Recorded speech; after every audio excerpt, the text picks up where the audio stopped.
Domina a bola no campo de ataque. Já volta ali com o Caio. Caio bateu pro gol!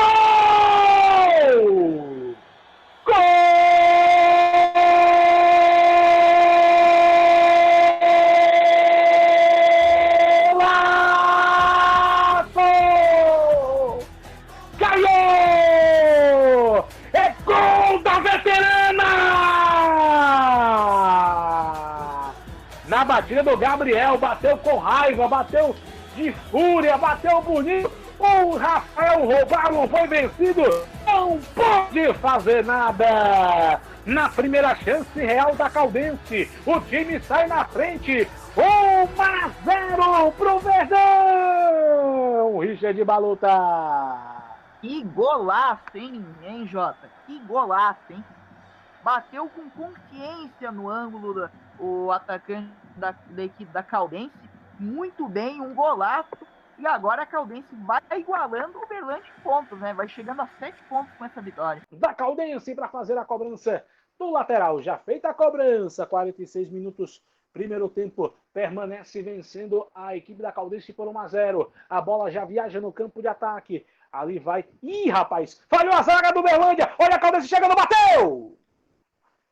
Gol!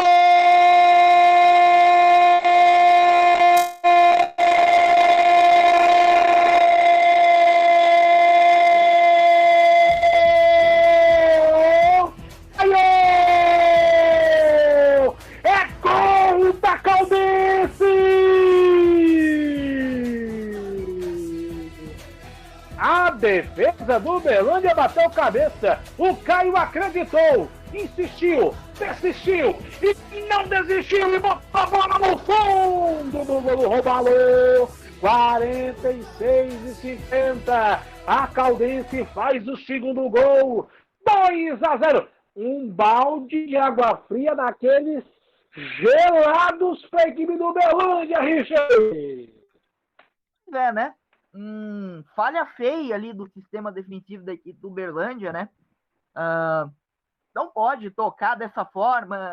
Acho que nem Série A de Campeonato Brasileiro pode fazer isso. Tem tirado uma Série D, né? Ridículo.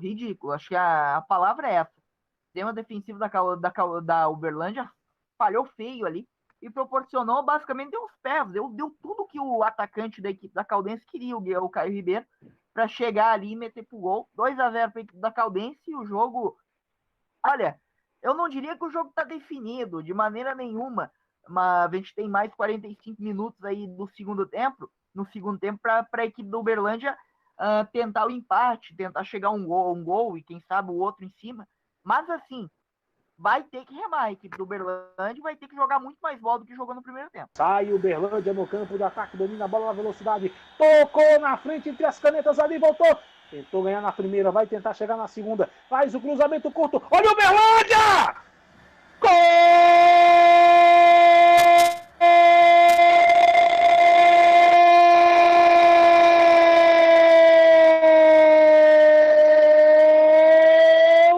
Ingro!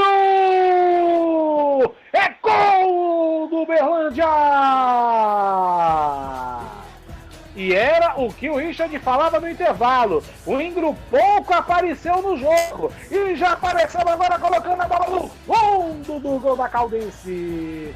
Diminui o placar, 8 minutos, Ingro. O Uberlândia faz o primeiro. 2-1 para a Caldense. Tem, o Uberlândia agora se arma, né? Belíssimo gol do Ingro, inclusive. Troca de passes bem interessante ali. Chegou chapando, né? A bola botou no ângulo, sem nenhuma chance de defesa pro goleiro João Paulo. Ele pouco apareceu no primeiro tempo, no segundo tempo apareceu e apareceu bem para fazer o gol. E, bem, agora o Uberlândia vai para cima, né? Vai buscar o empate. E a equipe da Caldense tentou o gol logo em seguida, perdeu ali. Vamos ver a postura da Caldense agora, tomando o gol. E é aquele negócio, né? Parafraseando aquele narrador famoso, né? 2-0 é um placar perigoso, hein, meu amigo? O arremesso lateral, fez a cobrança. Ali já sai de novo no campo de ataque, tentava chegar. Vai voltar, tocou na frente. Olha o Caldense, girou, vai fazer o terceiro gol!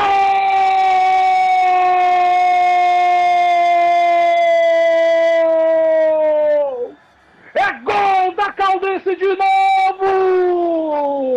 E é gol de centroavante, é gol de pivô de futsal. Ele faz o break, tira o corpo, bate cruzado, sem chances de defesa para o goleiro roubá-lo. Ele de novo, Gabriel Santos, faz o terceiro, faz o segundo gol dele do jogo e amplia a vantagem da Caldense. A veterana faz o terceiro, 3-1 no lindo gol, Richard Baluta. Agora a defesa do Uberlândia tá de brincadeira também, né? Que displicência, já no início do lance, como você comentou, e na própria marcação, né? Deixou o nosso amigo ali, Gabriel Santos, girar, pensar, tocar, deitar, fazer o que ele quiser ali dentro da área para poder fazer o gol. Mas belíssimo gol do Gabriel Santos, segundo dele hoje, um bom pivô ali e, bem, uma boa reação do Uberlândia, né? Sejam muito bem-vindos a mais um Série D no Detalhe. Depois dessa pequena amostra aí com o nosso querido Richard Baluta e com o nosso J. Araújo narrando Caldense 3, Uberlândia 1, daqui a pouco o nosso amigo Anderson Dias vai falar sobre esse jogo.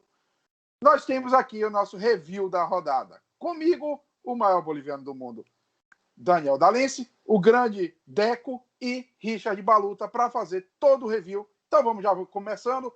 Grupos 1 e 2, Daniel Dalense. Olá pessoal, mais uma vez um abraço a todos. E agora vamos falar aqui dos grupos 1 e 2, os grupos essencialmente da região norte do país. Nós tivemos mais uma rodada, 4 jogos em cada grupo. Vou começar pelo grupo 1, dizendo os resultados, e depois a classificação, a situação do campeonato, apesar que está muito em aberto ainda, como vocês vão ver. Bem, tivemos no sábado, meu aniversário, 26 de junho, Gás 2, Castanhal 2, ganhei de presente esse jogo. Não assisti a partida, mas acompanhei um pouco, mais ou menos, como foi. Primeiro ponto do Gás no campeonato. Havia falado no último programa, né, que não havia marcado nenhum ponto, mas conseguiu empatar com o líder do grupo, inclusive, em 2-2. O Castanhal fez 2 gols com Pecel. Tem alguns nomes aqui um pouco diferentes nessa rodada. Depois, no domingo, tivemos o Ipiranga de Macapá, perdendo 1-0 em casa do São Raimundo de Roraima, que está mostrando aí sua força nesse grupo. 1-0 vitória do São Raimundo, fora de casa, vitória muito importante.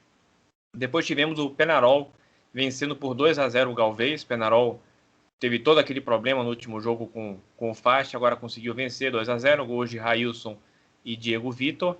E, por fim, tivemos o Atlético Acreano empatando com o Fast em 0-0. Como é que ficou esse grupo? Já falei, tá bem embolado mesmo, tá praticamente... quer dizer, chance todo mundo tem, né? Mas temos os 6 primeiros praticamente empatados. A classificação é a seguinte: o Castanhal, conforme eu falei, lidera com 8 pontos, agora junto com o São Raimundo de Roraima. Temos o Ipiranga do Amapá com 7 pontos, mesmo com essa derrota em casa. Depois temos o Penarol com 6, o Galvez também com 6, o Fast Clube com 6, é um pouquinho mais atrás, o Gás e o Atlético Acreano com 1 ponto só, mas em contrapartida, pelo menos somaram seus primeiros pontos. Então parece ser que a gente vai ter uma briga por 4 vagas envolvendo 6 times. Esse grupo vai ficar bem interessante até o final, não tem ninguém disparando e somente 2 times ficando mais para trás. Dá para recuperar, eu não acredito, mas tá bem interessante esse grupo 1. Pulando agora para o grupo 2, que é um grupo também que está bem disputado, fora um determinado time não está nada bem, daqui a pouco eu falo sobre isso. A gente teve os seguintes jogos. No sábado, o Imperatriz empatou 1-1 em casa com o Juventude Samas. Nós tivemos o Juventude Samas jogando até com jogador a menos, quase todo o segundo tempo, mas mesmo assim a Imperatriz não conseguiu a virada, conseguiu apenas empatar o jogo. O Juventude Samas abriu o placar 1-1. E tivemos também mais uma derrota do Palmas, mais uma na conta. Então o Palmas teve 14 jogos, 14 derrotas ano passado. Agora já temos mais 4 jogos, 4 derrotas. Então 18 derrotas seguidas. Esse com certeza é um recorde de derrotas seguidas na história do Campeonato Brasileiro de qualquer divisão. Não me lembro de um time perder 18 jogos consecutivos. Até mesmo aqueles anos tenebrosos do Guaratinguetá, ali eles conseguiram empate no meio, o Duque de Caxias também conseguiu empate no meio, uma vitória. Mas 18 derrotas seguidas é muito difícil.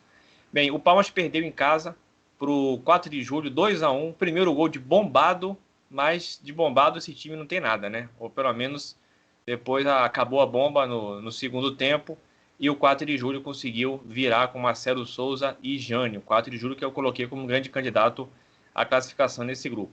Seguindo, havia dito no programa anterior, já nos jogos de domingo, que o Guarani de Sobral estava com 100% de aproveitamento. Era um dos dois times com 100% de aproveitamento, não é mais. Perderam o Tocantinópolis 4-2, com 2 gols de Jaime, jogador relativamente conhecido. E o Guarani de Sobral marcou com o Felipe Pinheiro, que é o Hulk, né, conhecido como Hulk, e o Raí também. Sandro Júnior e Rubens, de pênalti, fizeram os gols do Tocantinópolis, 4-2. O time do Tocantins, que eu falei, estavam lá para baixo. O Tocantinópolis, pelo menos, já começou a entrar na briga com esse resultado. E, para finalizar, tivemos Paragominas e Motoclube, 2-2, empate entre a equipe do Pará, Goiás e Minas, né? Paragominas, equipe paraense, 2-2 com o Motoclube. Paragominas marcou com o Derlan, o Motoclube virou o jogo com o Márcio Diogo e Ted Love, e no finalzinho o Paulo Rangel empatou para o Paragominas 2-2. Antes de falar da classificação, a gente teve uma situação muito triste, né? O lateral esquerdo do Imperatriz, que jogou no sábado, ele acabou sofrendo um acidente de trânsito. A última informação que eu tive é que estava no UTI, em estado grave. Tomara que consiga se recuperar. Acidente de trânsito é muito complicado, né? Então, é uma notícia triste, né? Se na outra rodada a grande questão foi aquela agressão do goleiro, né, ao árbitro, agora uma notícia mais triste ainda, que é um acidente com um jogador do Imperatriz, que vive um momento tão difícil, né? Então, imagina, ainda tem que passar por essa. Mas voltando aqui à classificação, o Guarani de Sobral, apesar da derrota, ainda é líder com 9 pontos, 3 vitórias e 1 derrota. O 4 de julho, grande candidato à classificação, já chegou a 8 pontos, está começando agora a demonstrar mais ou menos o que a gente esperava dele. Paragominas com 5 pontos, foi um time aí, graças ao incentivo do Igor, que falou bastante bem dele, eu cravei ele também como um time que queria classificar. Tem 5 pontos. Aí a cidade tem 5 times com 5 pontos. O Paragominas, o Motoclube, o Tocantinópolis, o Imperatriz e o Juventude Sambas. E com 0 está o Palmas. Então, é um grupo que nós temos nesse momento, uma coisa muito momentânea, 4 rodadas só, são 14. Pode de Sobral e o 4 de julho, parece que vão caminhar, talvez, para a classificação. E tem um bolo de time, só o Palmas mesmo, que é um time que está devendo muito, está fora.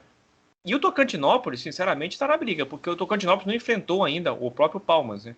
Então, é uma equipe que, teoricamente, já vai ter mais uma vitória aí pela frente, podendo chegar aí aos 8 pontos. Inclusive, é o próximo jogo, joga em casa, Tocantinópolis contra o Palmas no próximo sábado. Então, o grupo também é relativamente equilibrado, mas com um time que realmente a gente pode desconsiderar, e talvez com 2 que tenham mais chances de classificação.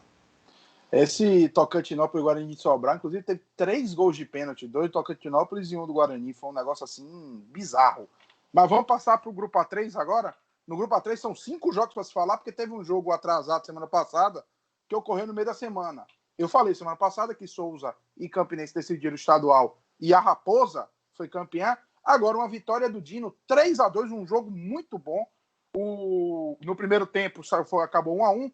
O Souza abriu o placar com um golaço de Dentinho e tomou um empate. O goleiro bateu roupa e Marcos Nunes empatou. No segundo tempo, o Campinense virou com Felipinho, mais Lineker. Eu já falei dele na primeira rodada. Voltou a fazer 2 gols de pênalti, 4 gols na Série D, 3 de pênalti. Grande número. Beleza. No sábado só teve um jogo. Pois é, a CBF resolveu me quebrar e botou 7 jogos no domingo. Então vamos lá. No sábado, Caucaia e América de Natal. O Caucaia quase faz um gol que o zagueiro da América tira em cima da linha. Mas Elvinho faz 2 gols, aproveita um gol que o companheiro dele perdeu ridículo e faz 1-0. Depois rouba o domínio do companheiro e faz o segundo. Mas Ednei cobra a falta na área, ninguém aproveita. Faz o 2-1, vai pro 2-1 pro intervalo. Segundo tempo tem um pênalti grotesco pro Caucaia. O Caucaia que é a pior defesa do campeonato, a gente vai falar disso daqui a pouco. O próprio Ednei bateu uma vez, o goleiro pegou o bandeira, acusou que ele se adiantou. Ednei bateu de novo, faz o 2-2. O América de Natal continua em crise, perdeu o treinador na rodada passada, né? E não consegue vencer. No domingo, o primeiro jogo que a gente vai falar, Central e Campinense. O Campinense jogou melhor, ganhou de 1-0, um golaço de falta de Fábio Lima no segundo tempo. Bonito gol, o Campinense muito bem na competição. E dali se falou de um time 100%, que estava 100%, a gente vai falar do outro que estava 100%. Por quê? O ABC também perdeu a primeira. O ABC recebeu o Atlético Cearense em casa e tomou 2-0 2 gols dele, Olávio. 2-0, um gol no primeiro tempo, um gol no segundo tempo. Olávio, o volante artilheiro. Primeira derrota do ABC na Série D, perde em casa, onde vinha muito bem no ano. E para fechar, um 13 Souza, 2 gols no segundo tempo. Euler faz um gol de cabeça aos 7 minutos do segundo tempo. E Daniel Costa acerta um foguete, o capitão Daniel Costa, 1-1. E com isso, como fica a classificação desse grupo? Bom, o ABC continua líder com 9 pontos, só que Atlético Cearense, Campinense e Souza têm 7 pontos, estão muito próximos. O Atlético Cearense ganha do Campinense no saldo e do Souza também. O Souza tem saldo negativo por causa da goleada que tomou do ABC. Depois fica Central e América de Natal com 4, 13 com 3, Caucaia com 2. E dá para ver um pouquinho aqui, 2 blocos. Um bloco dos 4 primeiros que já começam, já tem uma rodada ou mais de distância, né? O ABC já tem 5 pontos do Central. E um bloco ali com Central, América 13 e Caucaia, que somados tem 2 vitórias, sendo que as vitórias foram entre eles. O América venceu o Central e o Caucaia, e o Central venceu o Caucaia. Beleza. E no grupo 4? Bom, o grupo 4 é o grupo dos poucos gols. Vamos começar então com os 4 jogos domingo, 4 da tarde. Muito obrigado, viu, dona CBF? Começando com Asa e Itabaiana. O Asa jogou o primeiro tempo com a camisa listrada, o segundo tempo com a camisa branca e tomou um gol em cada tempo, 2-0 para o Itabaiana. No primeiro gol, Técio Cajá, que cruzou, o zagueiro escorregou e Pedro Henrique fez de cabeça aos 15. No segundo tempo, Cleiton aproveitou um balão, fez 2-0 e já teve tempo para Edson Capa ser expulso por matar um contra-ataque grotescamente. O Sergipe recebeu o Muricy, que todo mundo apostou como o pior do grupo, e venceu de 2-1. Luiz Humberto pega a rebote de falta, faz 1-0. Depois, Henrique faz o 2-0. Henrique tinha feito 2 gols contra o... Aliás, não, foi outro jogador, desculpem. Henrique faz 2-0. André Rodrigues de cabeça faz o gol do Muricy já no 31 do segundo tempo. O Muricy foi para cima, mas não conseguiu vencer. Mais uma vitória do Sergipe. E vamos falar do líder? Vamos falar do líder. A Juazeirense é líder. Venceu o Atlético de Alagoinhas no Adalto Moraes de 1-0. Gol dele, Daniel. Tony Galego. Você vai lembrar dele. 24 minutos do primeiro tempo, bate-rebate na área. Ele foi lá, fez 1-0. Garantiu o resultado para o Cancão de Fogo. Enquanto o Bahia de Feira faz seu terceiro ponto, terceiro empate em 4 jogos. 1-1. Alexandre, o zagueiro de cabeça, fez 1-0 para o Retrô. Só que Alex Cazumbá fez um golaço de falta. O goleiro ficou só olhando, 1-1. E assim terminou o grupo 4. A Juazeirense é líder com 8 pontos, empatado em todos os critérios importantes com o Itabaiana. Gol marcado, saldo de gol, gol sofrido. Provavelmente é nos cartões que ele está na frente, mas estão os dois com 8 pontos.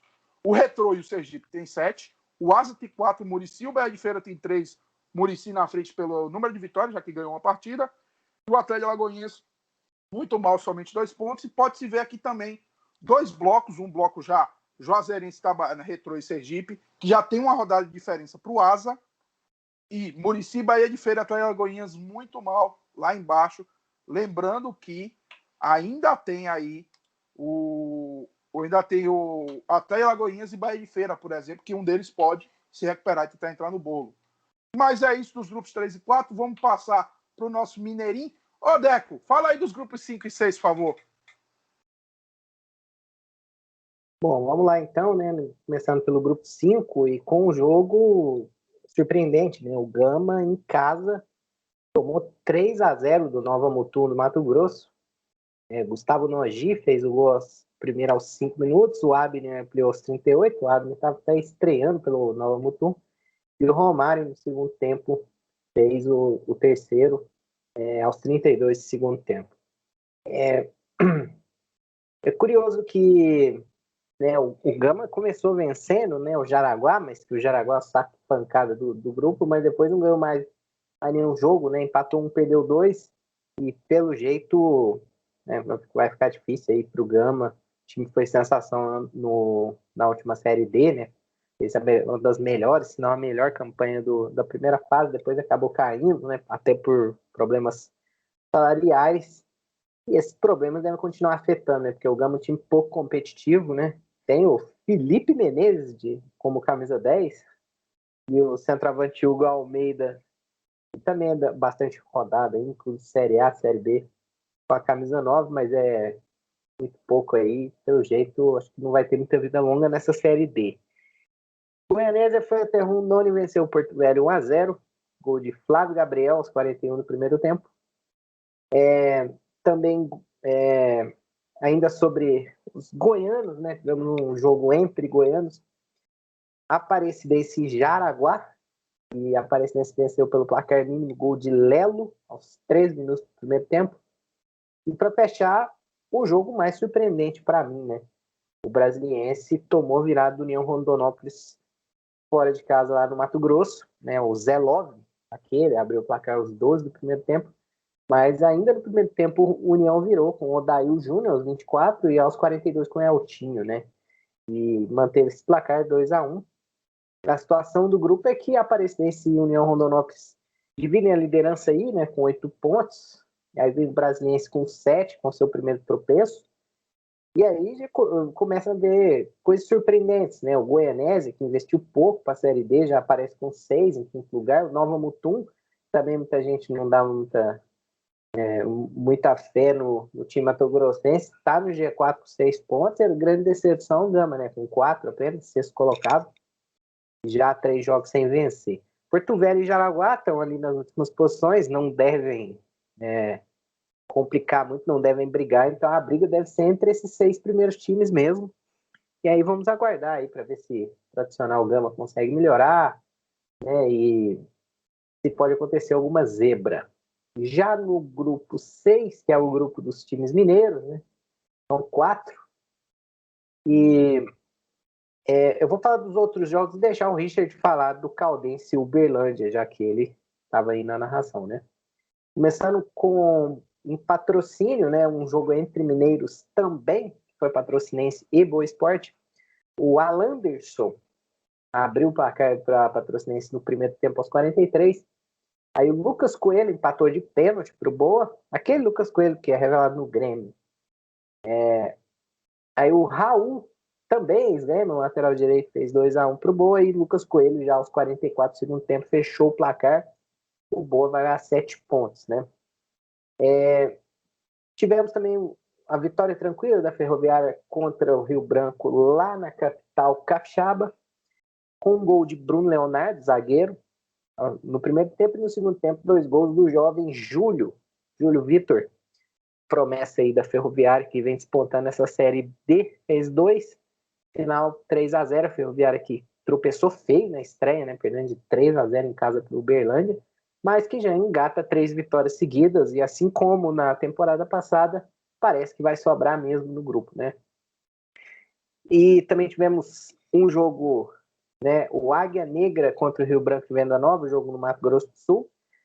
No primeiro tempo, o Rio Branco fez 2-0, né? Gols de o Estênio Garcia, que não é aquele lá que faz o carga pesada, fez com 2 minutos de jogo. E o Daniel Felipe, zagueiro artilheiro do Rio Branco, né, que é até o artilheiro da temporada do Rio Branco de Venda Nova, fez no fim do primeiro tempo, mas no segundo tempo o Águia Negra empatou relâmpago, né? Aos 20 do segundo tempo diminuiu com o Adriano, e Everton empatou aos 23, mas ficou nisso a reação, né? O primeiro ponto do Águia Negra no campeonato. E o Rio Branco de Venda Nova fica com 5. Aí eu vou deixar o Richard falar um pouco sobre o jogo da Caldense e Uberlândia aí, já que ele narrou. Você consegue falar aí? Pode deixar. Então, Rapidinho. Só lembrando que tem um jogo atrasado nesse grupo, né, Anderson? Sim, tem um jogo Patrocinense e Águia Negra, que não foi possível a realização devido a protocolos sanitários, né, da Covid-19. Algum problema lá. Não lembro bem ao certo o que foi, se foi ordem de restrição, aquelas coisas que não pode jogo em tal horário. Ordem de restrição do governo Mato Grosso do Sul. Certo, então é isso, falta esse jogo aí. Os 2 lanternas também, os 2 piores times do grupo. Enfim, eu falo do grupo depois que o Richard falar do jogo aí. Solta a voz aí, como é que foi esse Caldense e Uberlândia? Caldense e Uberlândia. Bem, o Caldense e Uberlândia eu fiz com o nosso amigo Jota no sábado, né? 3-1 para a equipe da Caldense. Olha, eu confesso nesse jogo que eu fiquei bastante decepcionado com o desempenho do Uberlândia.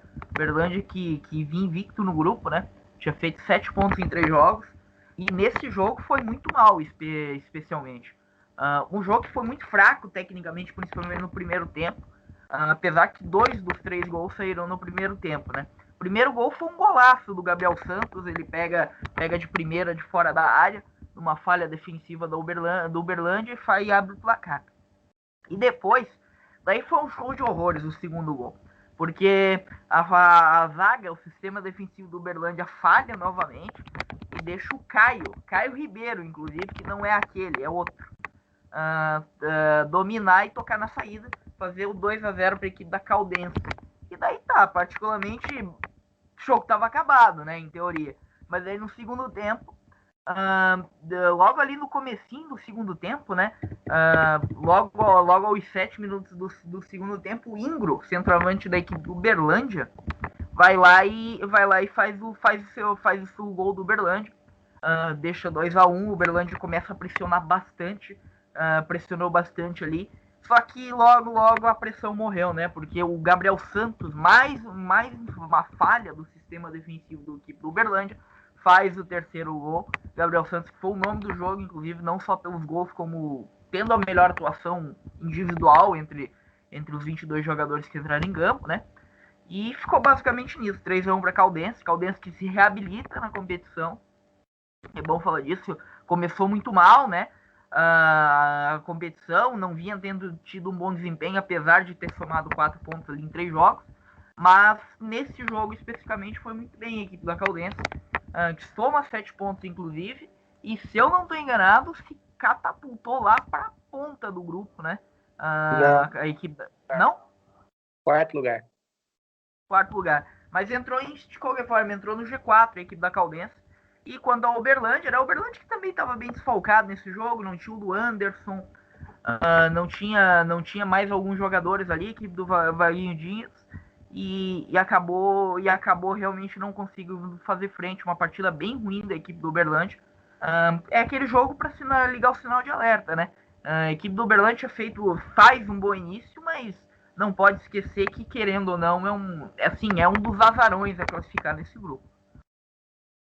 Então, agora para fechar, obrigado aí, Richard, pela moral aí com o jogo, com o clássico mineiro. Só para fechar um pouco o panorama, né? Acho que a Ferroviária já dá amostras mesmo que vai classificar tranquilo. É a grande força do grupo, que vai fazer jus a seu investimento e, né, deve passar. E aí a gente tem aí Patrocinense e Águia Negra são muito abaixo, não só pelos resultados mesmo, mas pelo investimento que fizeram. O Patrocinense montou um time meio que nas coxas ali, só para participar, não rolar punição, eles nem queriam participar. O Águia Negra é muito fraco, né? O futebol matogrossense geralmente decepciona bastante nessas edições de Série D. E a dúvida fica mesmo se os dois capixabas vão fazer frente, né? O Rio Branco e Venda Nova parece ser mais competitivo, né? O Rio Branco capa preta, né? Da capital, tem até os jogadores tarimbados, né? Tem o Paulinho, jogou no Flamengo, né? No Vitória, jogou no Santos, e mais alguns outros jogadores, mas começa muito mal, né? 3 derrotas em 4 jogos, começa a ficar um pouco distante. O nível dos 3 mineiros, né, o Boa, o Uberlândia e a Caldense, que estão no G4, não é uma grande coisa também, não. Então, assim, dá para os 2 times do Espírito Santo equiparar, né? Mas a gente vai ter que ver aí, de acordo com os resultados. Eu acho que está em aberto, né? Eu acho que são 5 times para 3 vagas, porque a Ferroviária acho que já tem meio que garantida dela, e Patrocinense e Águia Negra não devem incomodar. Mas aí a gente vai ter que aguardar, né? Eu, particularmente, aposto que pelo menos uns 2 mineiros vão passar, né? Talvez um fique de fora, né? Acho que o que eu vejo, assim, em menores condições, talvez seja a Caldense pela quantidade de jogadores jovens que eles têm, né? E nessa competição é muito bom, que tem que ter uns caras mais tarimbados, e eles perderam quase todo o time titular do Campeonato Mineiro para times de Série B, C e até da Série A. Então nós vamos aguardar aí. É um grupo que não tem talvez o melhor nível, mas acho que vai ser bem equilibrado aí. Vai ter umas brigas bem legais por vagas, né? E agora vamos ver o grupo 7-8 aí com o nosso querido Richard. Richard, conta pra nós aí. Parece que teve um tabu aí se quebrando. Um tabu de Pois gol. bem, né? Acabou o tabu, né? Depois de muito tempo, quase um ano, quase 12 meses, e pela primeira vez no ano, uma equipe treinada por Diego Coelho marcou um gol em 90 minutos. É isso aí, né? Que da Inter de Limeira abriu o placar, Inter de Limeira e Portuguesa. O jogo válido, o jogo que foi lá em Inter de Limeira, né? Lá no estádio Major Levi Sobrinho. A Inter de Limeira, inclusive, abriu o placar. Gol dele, do homem, da lenda, Gabriel Rodrigues, que quebrou esse tabu aí, da Inter de Limeira, aos 21 minutos do primeiro tempo. Mas não quer dizer que marcou um gol, não quer dizer necessariamente que venceu o jogo, né? Porque logo no segundo tempo, a Portuguesa foi lá e empatou o jogo. Logo aos 21 também do segundo tempo. Os dois gols foram um aos 21 do primeiro, outro aos 21 do segundo. Um Hermínio, achei assim a pronúncia, meu Deus, mas enfim, Hermínio marcou o gol da equipe da Portuguesa e ficou nisso, né? Portuguesa 1-1 para a equipe Inter de Limeira, e Portuguesa ficou em 1-1. A Inter de Limeira segue. Conheço ele, jogou alguns anos no Galícia. Hermínio, que rico nome, inclusive. Mas enfim, a Inter de Limeira segue sem vencer na competição, mas pelo menos nosso maestro Diego Coelho, rei das táticas, pode comemorar que a sua equipe finalmente marcou um gol, né? Mas seguindo, se um tabu da Inter de Limeira quebrou, o tabu do São Bento segue inabalável, né? Quarto jogo da equipe do São Bento na competição, quarto empate. Empate 1-1 com a equipe do Santo André. O Santo André que, inclusive, ô Deco, não sei se tu que é o cara aí, tu pode me informar. O Santo André que eu vi, assim, tá jogando lá no estádio distrital do Inamar, que é lá em Diadema, né, onde joga o Água Santa. Não sei porque o Santo André não tá jogando em Santo André mesmo. Tá mandando seus jogos lá em Diadema. Não sei se qualquer um de vocês aí se sabe, se me traz informação, se tem obra, estádio, enfim. Provavelmente pode ser questão da Covid, né? Restrição e tudo. Vamos dar uma olhada aqui.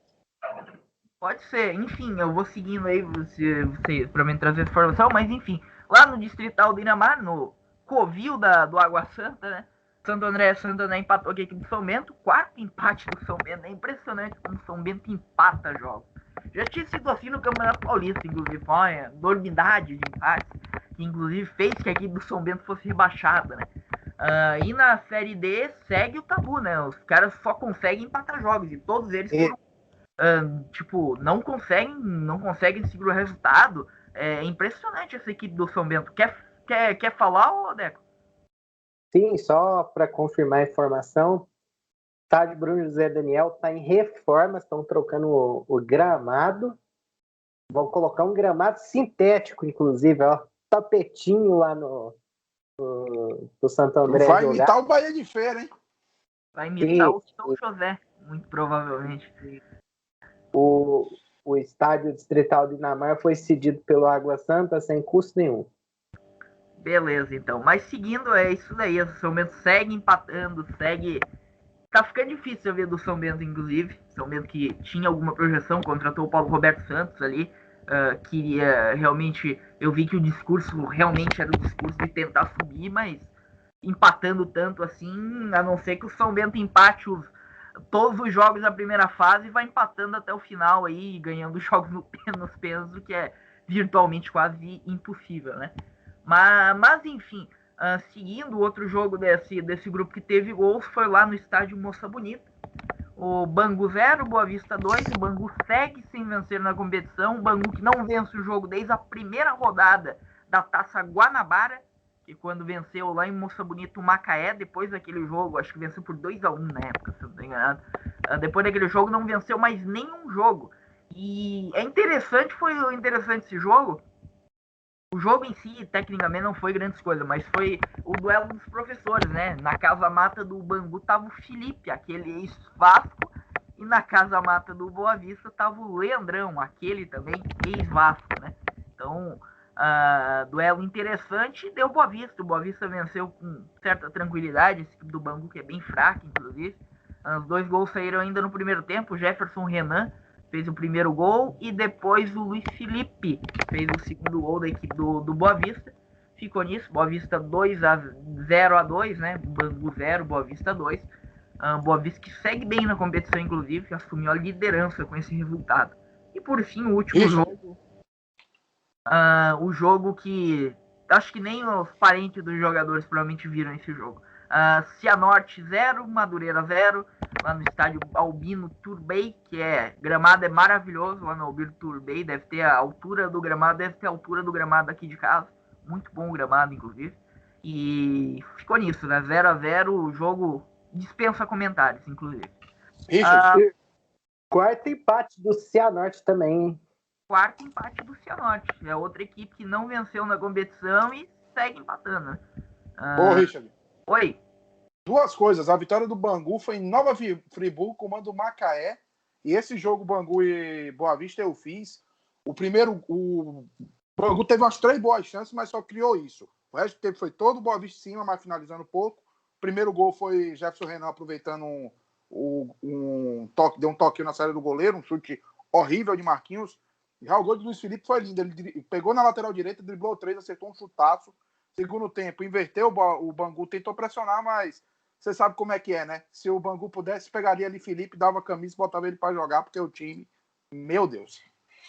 Fraquíssima a equipe do Bangu, já não era grandes coisas no Carioca e piorou, né? É impressionante esse time do Bangu, inclusive. Não é à toa que é lanterna do grupo, e a situação do grupo ficou assim, inclusive. Boa Vista com 8, Madureira com 6, Portuguesa com 6, Santo André com 4. E daí veio o pelotão dos times que só empatam, né? Com o Cianorte com 4 e São Bento com 4. Né? O Santo André tem uma vitória, um empate, 2 derrotas.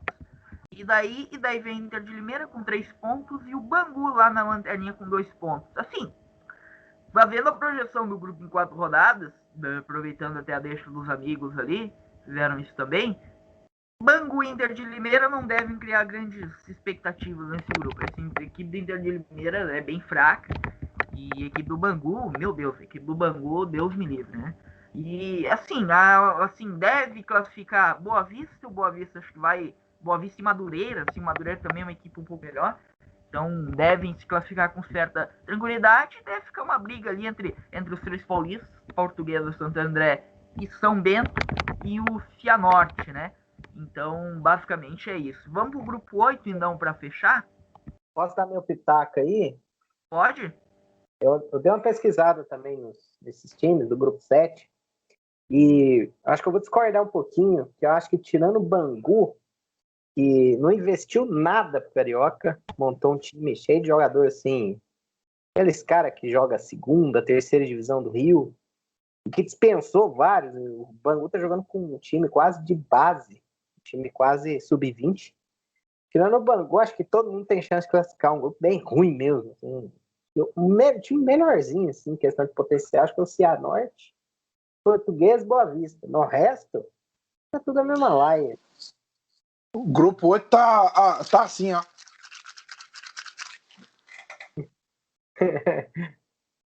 Não, e é inacreditável, né? Que o grupo 7, o ano passado, é bom lembrar, do grupo 7 saíram dois times que fizeram acesso, né? Novo Horizontino e Mirassol, ano passado, Mirassol inclusive campeão, né? Eram as 2 melhores equipes da competição e esse ano o nível do grupo tá bem fraco mesmo. Mas vamos pro grupo 8. Grupo 8, que muito empate no grupo 8 também, né? Começando pelo Jack, o Joinville segue invicto na competição, 8 pontos, a equipe do Jack, bom início do Joinville, inclusive em 4 jogos. Foi a Itajaí enfrentar o Marcílio Dias, saiu na frente com o Paulo Vitor aos 2 minutos do segundo tempo. E depois o Marcílio Dias teve um pênaltizinho bem mandrake, inclusive, e acabou empatando ali aos 19 do segundo tempo com o Anderson Ligeiro. E ficou nisso, 1-1, Marcílio Dias 1, Jack 1, lá no estádio do Ercílio Luz. Joinville que segue com um bom início, né, nessa Série D. E o Marcílio Dias que num início não tão bom, né? Uma vitória apenas em 4 jogos, sofrendo para conseguir seus resultados. Mesmo a sua vitória, a vitória foi bem custosa, né? Contra a fraquíssima equipe do Rio Branco. Tá bem mal o desempenho da equipe do Marcelo Dias nesse início de Série D. E Caxias também decepciona, né? Aqui a gente teve o duelo de um lado a decepção desse grupo, na minha opinião, o Caxias, e do outro a surpresa, né? Que é o Esportivo de Bento Gonçalves, lá no estádio Montanha dos Vinhedos, num gramado maravilhoso do estádio Montanha dos Vinhedos. Ficou em 1-1. O Esportivo, inclusive, saiu na frente, né? Com o Rodrigo Milanes, que é bem rodado no futebol gaúcho. O Rodrigo Milanes já passou por Pelotas, acho que Juventude, no próprio Caxias, se eu não estou enganado. E ele abriu o placar aos 11 minutos do segundo tempo. E depois o Caxias chegou ao empate aos 27 com o Juliano Borges. E ficou nisso, assim, eu vi um dos melhores momentos desse jogo. O Esportivo poderia ter, inclusive, ganhado o jogo. E desempenho bem ruim do Caxias nesse início de Série D. 5 pontos em 4 jogos. Eu esperava bem mais dessa equipe do Caxias. Agora, quem tá bem nesse início mesmo é a equipe do Cascavel, né? Mais uma vitória por ampla margem, fora de casa, contra a equipe do Aimoré, lá no estádio Cristo Luz, onde é sempre difícil enfrentar o Aimoré. O Aimoré ainda se abriu o placar com o Neto Baiano aos 39 do primeiro tempo, mas aí no segundo tempo a equipe do Cascavel passou o carro, né? Os gols aos 29 minutos do segundo tempo com o Carlos Henrique. Depois Léo Itaperuna marcou, ídolo do Daniel D'Alença, inclusive, marcou os 32 do segundo tempo. E o Robinho fechou a conta num gol de pênalti aos 37. E ficou nisso, Cascavel 3, Aimoré 1. Cascavel mais uma vitória, mais uma boa vitória e mais um bom jogo dessa equipe do Cascavel. O Cascavel que nos 4 jogos, na minha opinião, foi o melhor desempenho. Os 4 jogos do Cascavel foram muito bons até agora, e é uma equipe a ficar de olho realmente nessa Série D. Para fechar, né? Esse Cascavel aí tá com muita cara de que vai subir, viu? Cara, o time é bom. E sim, eu acho engraçado que eu sigo a página da Série Z lá no Twitter. É um dos caras que é da página, que ele fica seguindo o Cascavel, sabe? Faz tipo um setorista, entre aspas, do Cascavel. Tipo, ele fala do Cascavel como se, tipo, o técnico deles fosse o Julian Nagelsmann, tá ligado? O cara faz... Tudo que o cara faz parece que tem algo por trás, né? O Guardiola do Paraná. Vou até pesquisar o nome do cidadão aqui agora, que eu não lembro, cara, o nome do nosso querido Guardiola do Paraná. Caramba, é o Tcheco, velho. Ô, louco, é aquele. É o Tcheco. Também? É o Tcheco. O Tcheco Guardiola do Paraná, inclusive.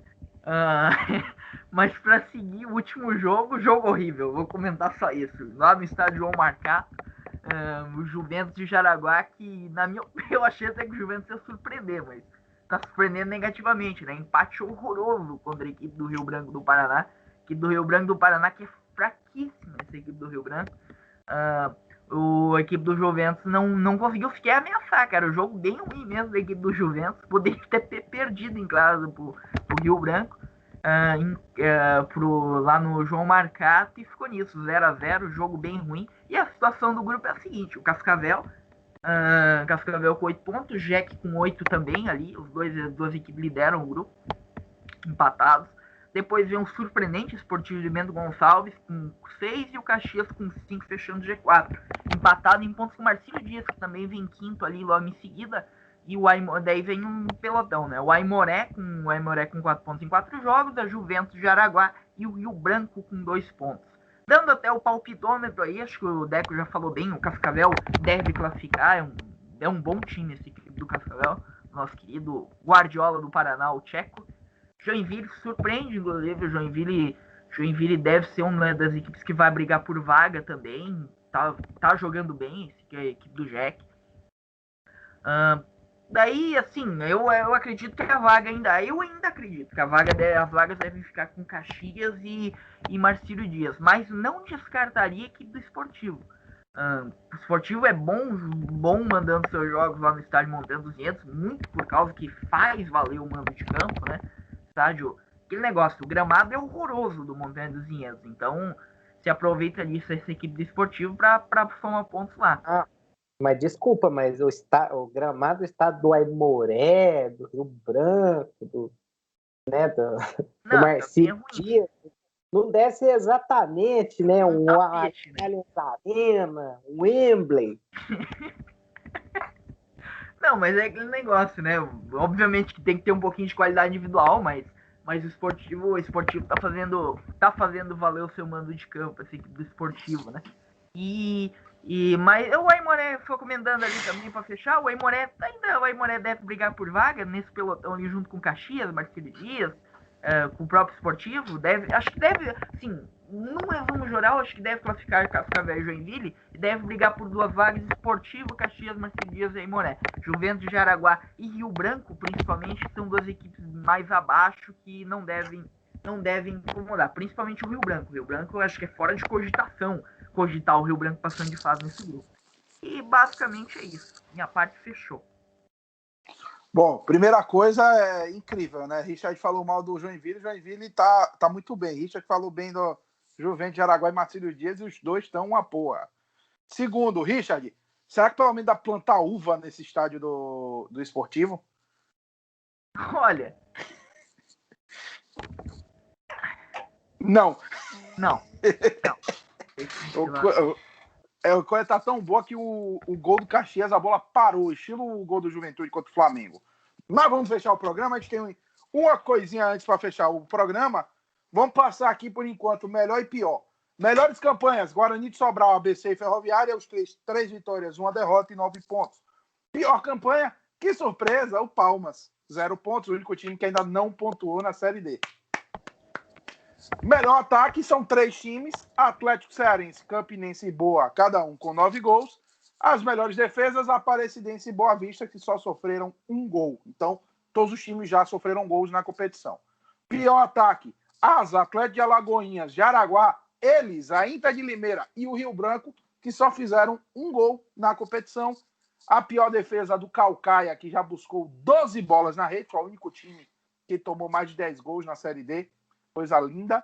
Os times invictos: Castanhal, São Raimundo, Fache, 4 de Julho, Juazeirense, Itabaiana, Aparecidense, União Rondonópolis, Goianésia, Boa Vista, Madureira, Portuguesa, Cianorte, São Bento, Cascavel, Joinville e Esportivo não perderam. Então, pela conta aqui, são 18 times. É muito time. E na artilharia, 3 jogadores com 5 gols. Ele, o artilheiro do ano passado, Zé Love. Michel, que fez 4 gols em cima do Rio Branco, né? Deveria contar meio, mas tudo bem. E ele, o volante artilheiro Olávio, os 3 têm 5 gols. Então foi isso. Daniel, Anderson, Richard, muito obrigado pelos seus pitacos, pelas suas informações. Muito obrigado a você que assistiu o programa. E para fechar com vocês, a narração de Bangu 0, Boa Vista 2 comigo e com o grande J. Araújo. Lembre-se sempre, infelizmente, FC, o pior time é o seu, na Série D, no detalhe. Meu Palmas. Olha a bola de novo, Boa Vista chegando, bateu! Gol!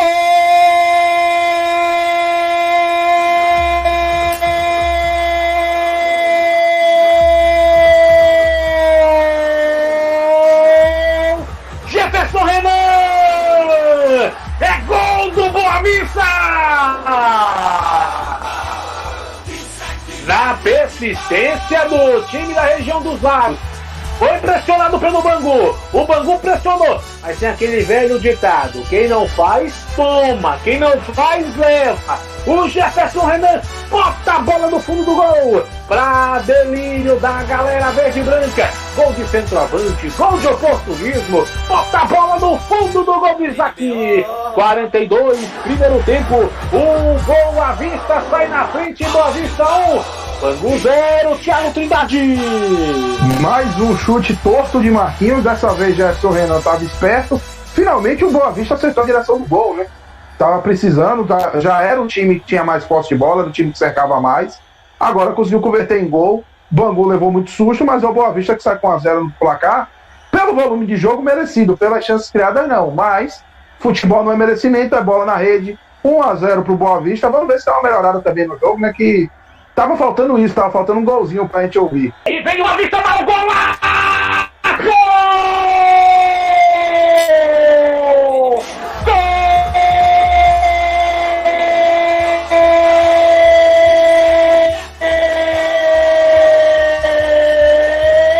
Luiz Felipe! E que golaço do Boa Vista! Pegou bonito, pegou raiva, de jeito, bateu, cruzado, em chances de defesa pro goleiro Isaac. 46, primeiro tempo, parece que era no final da primeira etapa. 2-0, Boa Vista, Thiago! Que golaço! Que gol lindo! Que jogadaço do Luiz Felipe! Luiz Felipe que vinha sendo um dos jogadores que mais tentava, não estava indo tão bem, mas conseguiu limpar 3 jogadores na jogada e acertou um chutaço de esquerda, lindo gol, merecidíssimo já o placar do Boa Vista. Boa Vista foi o time que mais rondou, foi o time que mais teve posse, era o time que dominava a bola. Quando conseguiu furar o bloqueio, fez 2-0, é o time melhor e está pulando para a liderança assim, do grupo. Vai passando o Madureira, que joga mais tarde, e a Portuguesa, que já jogou e só empatou na rodada.